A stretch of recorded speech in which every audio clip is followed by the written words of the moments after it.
Okay guys, welcome back to Acufin. आज हम income tax से रिलेटेड कुछ बेसिक्स को डिस्कस करेंगे। आज हम देखेंगे कि इनकम टैक्स आखिर है क्या। ठीक है, तो फिर हम शुरू करते हैं। देखिए, इनकम टैक्स जो है ना, एक टैक्स है। टैक्स क्या होता है? ये कंपलसरी पेमेंट है। किसको? गवर्नमेंट को, अंडर टैक्स लॉज। जो भी सरकार हर देश की टैक्स से रिलेटेड जो कानून बनाती है उसके तहत जहाँ उनके सिटीजन्स को जो गवर्नमेंट को पैसा देना होता है उसको हम टैक्स कहते हैं। किसके बदले में? In turn compulsory payment to government under tax laws. In turn किसके बदले में देते हैं? सिटीजन्स से गवर्नमेंट कहती है हम आपको एजुकेशन देंगे, सरकारी स्कूल, हेल्थ, सरकारी अस्पताल, इंफ्रास्ट्रक्चर, रोड, डैम्स, ब्रिजेस, ये सारी चीज़ें बनाने का वायदा करती है सरकार। इसके बदले में हमसे टैक्स लेती है सरकार। अब टैक्स जो है ना, वो कितने, उसका नेचर जो होता है वो दो तरीके का होता है मेनली, डायरेक्ट और इनडायरेक्ट। डायरेक्ट और इनडायरेक्ट, ये दो तरीके का नेचर होता है टैक्स का। ये जो डायरेक्ट टैक्स होता है वो क्या होता है? डायरेक्ट टैक्स का नेचर क्या होता है? जो पर्सन जो है ना खुद से उस टैक्स के बर्डन को बियर कर रहा है, वो खुद हिमसेल्फ डिपॉजिट करता है गवर्नमेंट के साथ। यानी कि जिसके ऊपर वो चार्ज है ना, जिसके ऊपर वो बर्डन आ रहा है, जिस पर्सन के ऊपर, वो खुद ही सरकार के खाते में पैसे जमा कराता है। इसलिए इसको कहते हैं हम डायरेक्ट टैक्स। इसका नेचर डायरेक्ट है। The person who bears the burden of tax himself deposited it with the government. जैसे कि इनकम टैक्स है, ये डायरेक्ट टैक्स है। ब्लैक मनी टैक्स, ये डायरेक्ट टैक्स है। लग्जरी टैक्स, ऐसे ही वेल्थ टैक्स हुआ करता था पहले। अच्छा, और इनडायरेक्ट टैक्स कौन से होते हैं? इनडायरेक्ट टैक्सेस होते हैं जो person who bears the burden of tax does not himself deposited with the government. यानी कि जो टैक्स का भार जिस पर्सन पर आ रहा है ना, वो खुद से सरकार के पास जमा नहीं करा रहा है। कौन जमा कराता है? सामने वाला। मतलब टैक्स का बर्डन मेरे ऊपर ही है। जैसे कि जीएसटी, मान लीजिए मैंने एक कैलकुलेटर खरीदा। इस कैलकुलेटर को मैंने 200 रुपये का खरीदा। इसके ऊपर उसने मुझसे जीएसटी चार्ज किया, मान लेते हैं 18% या 12%।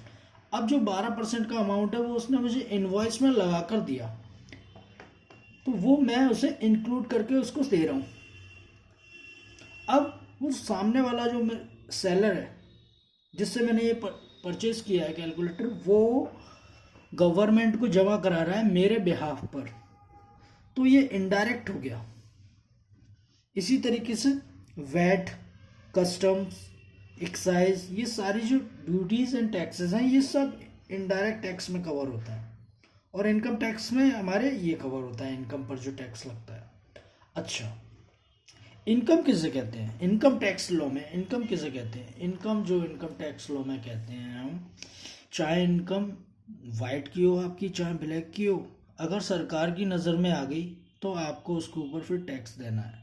अच्छा, इनकम को कैटेगराइज किया जाता है 5 हेड में।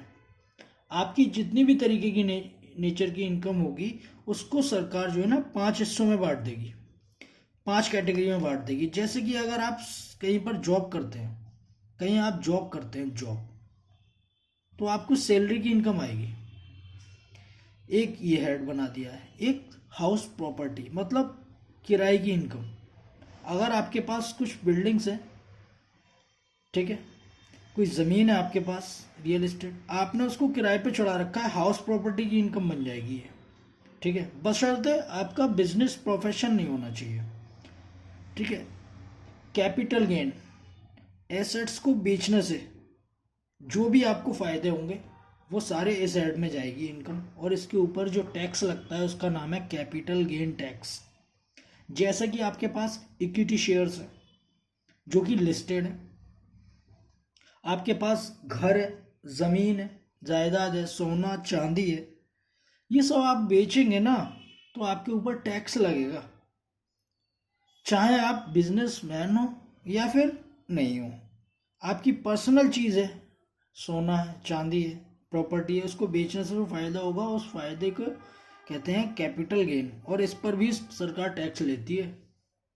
अब आते हैं आप बिजनेस प्रोफेशन, ये कैटेगरी है जो इनकम की, इसमें आपको दिखाना है अपने बिजनेस से या फिर प्रोफेशन से जो इनकम हो रही है। अगर आप कोई धंधा करते हैं उससे, आपका कोई प्रोफेशन है उससे, अगर कोई आपको इनकम हो रही है वो इस हेड में दिखाएंगे आप। और इन चारों हेड के अलावा अब जो भी इनकम बच गई वो सारी आपको एक हेड है लास्ट अदर सोर्सेज, यहाँ पर आपको दिखानी होती है सारी इनकम। जब इन सारी इनकम को जब टोटल हो जाता है ना तो हम उसको बोलते हैं ग्रॉस टोटल इनकम। इस सारी इनकम को हम बोलते हैं ग्रॉस टोटल इनकम। और इस ग्रॉस टोटल इनकम में से कुछ रियायतें करनी पड़ती हैं, हालांकि कुछ रियायतें इन हेड में भी बताई गई हैं, वो भी होती हैं। फिर इसको करने के बाद जो हमारी ग्रॉस टोटल इनकम आती है उसमें से भी हम कुछ और डिडक्शंस देते हैं, जिसे कहते हैं हम चैप्टर 6A। चैप्टर 6A की कुछ डिडक्शन होती हैं और उसके बाद फिर हमारी टोटल इनकम आती है जिसके ऊपर टैक्स निकलता है, जिसके ऊपर टैक्स कैलकुलेट करते हैं, और वो टैक्स हम जमा करवाते हैं सरकार को। अच्छा, टैक्स के लिए लायबल कौन होगा? भाई जिसकी इनकम होगी वो लायबल होगा, ठीक है। इन्होंने इनकम टैक्स लॉ में पर्सन्स बताए हैं कुछ जिनको अपना असेसमेंट करना पड़ेगा, जैसे कि individuals, HUF association of persons and body of individuals, जैसे कि जॉइंट वेंचर्स हो गए, कोई क्लब है, ये सारी चीज़ें। AJP कौन है? सारे ट्रस्ट, मंदिर, मस्जिद, गुरुद्वारा और जो भी एजुकेशनल और मेडिकल ट्रस्ट बनाते हैं, ठीक है, 12A वाले, 12A AB वाले और 1023C वाले, ये सारे ट्रस्ट, ये भी इसमें कवर होते हैं। अच्छा, कोई आपकी पार्टनरशिप फर्म है, plus LLP limited liability partnership firm, company, cooperative society, ये सारे पर्सन हैं इनकम टैक्स में, इनका असेसमेंट होता है। इनको अपनी सारी इनकम कंप्यूट करनी है, उस पर टैक्स देना है अगर टैक्सेबल है तो। पर्सन लायबल टू पे टैक्स, असेसी कौन होता है? जिसको टैक्स पे करना है, प्लस असेसी में कौन हो रहा था? असेसी इन डिफॉल्ट, इसका मतलब है जिसको टैक्स देना था, जिसने टैक्स दिया नहीं, तो वो बन जाता है असेसी इन डिफॉल्ट, ठीक है। अब इसके बाद क्या होता है? मान लीजिए मैंने अपनी इनकम जो है ना वो कैलकुलेट कर ली, तो कैलकुलेट कैसे करोगे? यहाँ पर सरकार आपसे कहती है, कैलकुलेशन का नाम दिया है लॉ में असेसमेंट, यानी कि आपको खुद से आंकनी है, अपनी इनकम खुद से निकालनी है। इनकम टैक्स लॉ कहता है कि आप पहले सेल्फ असेसमेंट करो। सेल्फ असेसमेंट इनकम का कैसे करो? अपने आप करो। कैसे? हिमसेल्फ, जो भी आपने इनकम अर्न करी है एक साल में, यानी कि 31 मार्च से पहले तक या 31 मार्च तक जो आपने इनकम अर्न करी एक साल में पिछले अप्रैल से, उसको खुद से कंप्यूट करो। कैसे? ऐसे ही कंप्यूट नहीं करना है, टैक्स लॉ के हिसाब से कंप्यूट करना है। जहां आपको छूट मिलेगी वो आप छूट ले लो, जहां नहीं मिलेगी वहां आपको छूट नहीं लेनी है। इस तरीके से आपको अपनी इनकम कैलकुलेट करनी है। कैलकुलेट करने के बाद आपको गवर्नमेंट को बताना है, टेल दी गवर्नमेंट, मतलब इनकम टैक्स डिपार्टमेंट को बताना है। कैसे बताओगे आप क्या ये मेरी इनकम है? आपको पर्टिकुलर्स सबमिट करने पड़ेंगे आपकी इनकम के। पर्टिकुलर्स कैसे सबमिट करेंगे? उसके लिए फॉर्म्स बताए हैं जिसका नाम है ROI, मतलब रिटर्न ऑफ इनकम। ये फॉर्म्स बताए गए हैं सारे क्लासेस के लिए, पर्सन्स के लिए, कि भाई आप सैलरीड हो तो आप ये भर सकते हो, आपका बिजनेस हो तो आप ये भर सकते हो, ये इस तरीके से ये फॉर्म्स हैं। अब आपने रिटर्न तो बता दी, लेकिन अब आपका टैक्स भी बनता था, तो वो कहते हैं आपको साथ के साथ टैक्स भी जमा कराना पड़ेगा। आपको डिपॉजिट करो रिटर्न में, और अगर आपका टैक्स पहले से ही जमा है तो आप उसका रिफंड क्लेम कर लो। आप कह दो जो आपने टैक्स पे कर दिया है ना पहले ही, या तो उसका रिफंड क्लेम करो या डिपॉजिट करो उस टैक्स को जो आपकी इनकम के ऊपर बनता है। अब आपने असेसमेंट कर दिया, मान लो आपने धांधलेबाजी कर दी, आपने इनकम अपनी कम बताई, बट टैक्स लॉ के हिसाब से या फिर असेसमेंट में डिपार्टमेंट ने जब आपकी रिटर्न वहां गई तो एक 100% स्क्रूटनी जिसे कहते हैं, उसे कहते हैं इंटीमेशन आना। सेक्शन 143(1), ये जो स्क्रूटनी होती है ये सभी की होती है, 100% होती है, कंप्यूटराइज्ड होती है, AI के थ्रू होती है। ये स्क्रूटनी तो होगी ही होगी हमेशा। अगर इस स्क्रूटनी में अगर कुछ आपको उनको लगा कि कोई आपने इनकम जो है वो ठीक से डिस्क्लोज नहीं की है, पूरी नहीं बताई है, या फिर आपने कोई खर्चा जो है ना वो गलत ले लिया है जो अलाउ नहीं करना चाहिए था आपको टैक्स लॉ के हिसाब से, तो वो ठीक करके आपको बता देते हैं कि भैया आपने ये खर्चे क्लेम कर रखे हैं, इसका एविडेंस नहीं है, या फिर ये खर्चा यहाँ अलाउ नहीं है इनकम टैक्स लॉ में, तो आप इसको वापस खर्चे को डिसअलाउ करो और इस पर टैक्स दो। इसका रिवर्स भी हो सकता है, वाइस वर्सा भी, ठीक है। ये तो स्क्रूटनी होगी, ये स्क्रूटनी हो जाती है जिस साल आप रिटर्न भर रहे हैं उसके 12 महीने के अंदर खत्म हो जाता है इसका टाइम। लेकिन अब बात आती है ये वाले असेसमेंट जो होते हैं, यहाँ पर 4 तरीके के और असेसमेंट आ गए हैं। एक होता है सेक्शन 143 सबसेक्शन 3। यहाँ पर क्या होता है, इसको कहते हैं हम स्क्रूटनी का असेसमेंट। स्क्रूटनी आपने सुना हो, कहते हैं लोग स्क्रूटनी में आ गया केस। भैया स्क्रूटनी का मतलब ये है कि भाई सैंपल बेसिस पर आपकी इस रिटर्न उनके हाथ लग गई, और हाथ लगने के बाद उनको कुछ ऐसा भी मिला कि भैया आपने जो खर्चे वगैरह हैं, इनकम वगैरह है, या तो पूरी नहीं बताई या फिर आपने लॉस बता दिया जबकि बनती आपकी इनकम है। इस तरीके से वो आपसे कुछ रिकॉर्ड्स मांगेंगे कि भैया इनके आप एविडेंस दिखा दो, अपनी इंफॉर्मेशन डॉक्यूमेंट्स वगैरह।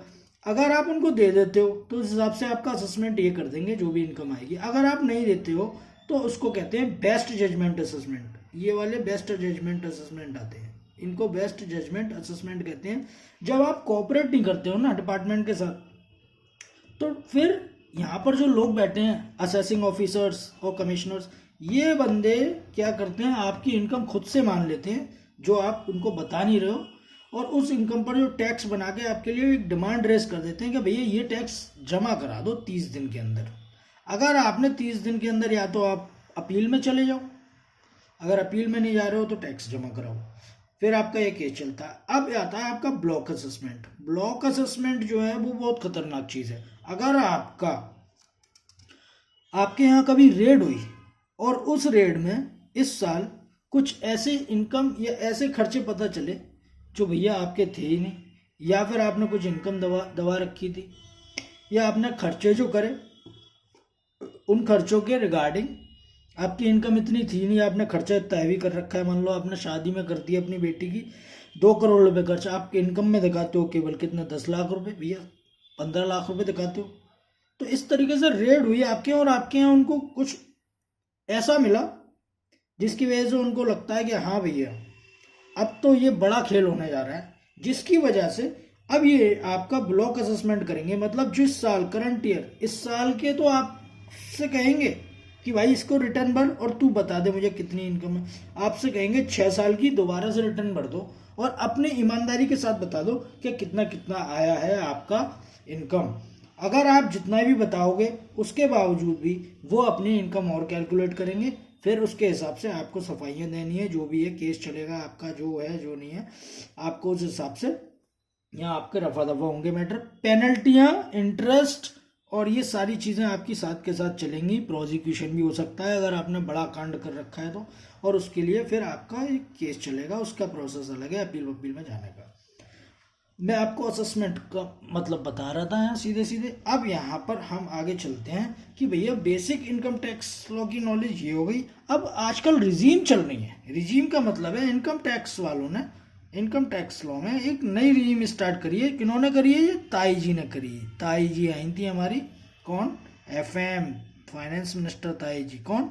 Nirmala Sitharaman ji, finance minister. ये लेकर आई हमारे लिए एक नई रिजीम टैक्स की। इन्होंने जो है ना कंट्री का मूड जो है ना शिफ्ट किया इन्वेस्टमेंट से। पहले इन्वेस्टमेंट अप्रोच हुआ करती थी हमारी, इसको इन्होंने शिफ्ट किया किधर? एक्सपेंस की तरफ। इन्होंने लोगों से कहा पैसा खर्च करो, टैक्स नहीं लगेगा, इन्वेस्टमेंट मत करो। जैसे कि पहले क्या हुआ करता था, ये हमारी पहले 2.5 लाख रुपए जो होते थे यहाँ पर नील होते थे, और अगर 60 साल की उम्र है तो 3 लाख, 80 साल की उम्र है आपकी एज तो 5 लाख। बट होता क्या है कि एक शिफ्ट देखने को मिलता है आज से करीबन कोरोना से 1-2 साल पहले। कोरोना से 1-2 साल पहले एक शिफ्ट देखने को मिला। यहाँ पर क्या होता था, लोगों को ज़्यादा एम्फेसाइज किया जाता था लोगों पर कि भाई आप इन्वेस्टमेंट करें, जैसे कि इंश्योरेंस लें, LIC का हेल्थ इंश्योरेंस लें, और क्या कहते हैं यूनिट्स म्यूचुअल फंड में पैसा लगाएं।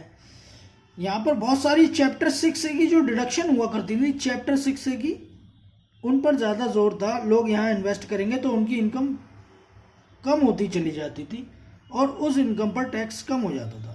इन्होंने कहा इस चीज़ पे ज़्यादा ध्यान ही मत दो, सीधे डिडक्शन दे दो ज़्यादा। इन्होंने क्या करा, बेसिक एग्जम्पशन लिमिट जो है ना आज 4 लाख रुपए कर दिए, और 4 लाख के बाद जो स्लैब बनाया है इन्होंने 4-4 लाख रुपए का इन्होंने स्लैब बनाया है। 5-5% से ऊपर बढ़ती चली जाती है इनकम हर 4 लाख रुपए पर। और 24 लाख रुपए 24 लाख रुपए एक ऐसी इनकम होती है, 24 लाख रुपए पर क्या होता है जी 24 लाख रुपए, ओके, 24 लाख रुपए के तक आपका जो टैक्स बनता है वो 3 लाख रुपए ही बन पाता है। यहाँ पर उन्होंने 4-4 लाख रुपए का एक स्लैब बनाया कि पहले 4 लाख नील, अगले 4 लाख पे 5%, अगले 4 लाख पर 10%, अगले 4 लाख पर 15%, ऐसे करके इसे कहते हैं हम स्पेशल रेट इनकम से। अब ये जो बेसिक एग्जाम्पशन का फ़ायदा है 4 लाख तक कोई टैक्स नहीं, ये स्पेशल रेट वाली इनकम जो होती है वहाँ से नहीं मिलता है। स्पेशल रेट वाली इनकम कौन सी होती है, जैसे कि आपने शेयर सिक्योरिटीज़ में पैसा लगा रखा है 111A सेक्शन, ये इनको जो है ना यहाँ से नहीं मिलता है। एक ये कैपिटल गेन, और भी अगर आपकी लॉटरी वगैरह की इनकम है उनसे भी आपको बेसिक एग्जाम्पशन का फ़ायदा नहीं मिलेगा। हाँ, इनसे मिल जाएगा, लॉन्ग टर्म कैपिटल गेन से मिल जाएगा, वो भी कब, अब जब आपकी लिमिट एग्जॉस्ट हो जाएगी तब। अच्छा, पहले के प्रोविजनों में क्या होता था, इन्वेस्टमेंट करो, चैप्टर 6A की डिडक्शन ले लो, टैक्स कम आएगा, इन टोटल इनकम कम आएगी। यहाँ पर क्या है कि भैया हम आपको चैप्टर 6A की डिडक्शन नहीं देंगे, 1-2 डिडक्शन है वही मिलेंगी नए एम्प्लॉय कॉस्ट की, बाकी आपको डिडक्शन नहीं मिलेंगे। अच्छा, पुरानी वाली स्कीम में एक रिबेट और मिलती थी, अगर आपकी टोटल इनकम यानी कि चैप्टर 6A के बाद आपकी 5 लाख रुपए तक अगर आपकी इनकम है तो आपको 5 लाख रुपए तक की इनकम है तो आपको 12,500 रुपये की मिलती थी। अगर आपकी इनकम 5 लाख रुपए तक है तो 12,500 रुपये तक की आपको क्या मिलती थी, रिबेट, और अभी भी मिलती है। ये 0 टैक्स हो जाएगा आपका, 5 लाख तक की इनकम है, बट ये रिबेट आपको स्पेशल रेट वाली इनकम से नहीं मिलती है। सेम वे डिफॉल्ट रिजीम में इस रिबेट को 60,000 रुपये रखा गया है, मतलब 0 tax up to 12 lakhs, 12 lakh रुपए तक की इनकम पर 0 टैक्स आएगा। ठीक है, स्पेशल रेट से नहीं मिलती है रिबेट, बेसिक एग्जम्पशन का भी फायदा आपको नहीं मिलता है। तो ये था गाइस हमारा इनकम टैक्स का एक बेसिक ओवरव्यू। अब आगे और भी हमारे साथ जुड़े रहें आप, आपको और भी चीज़ें हम बताएंगे। Thank you guys, bye.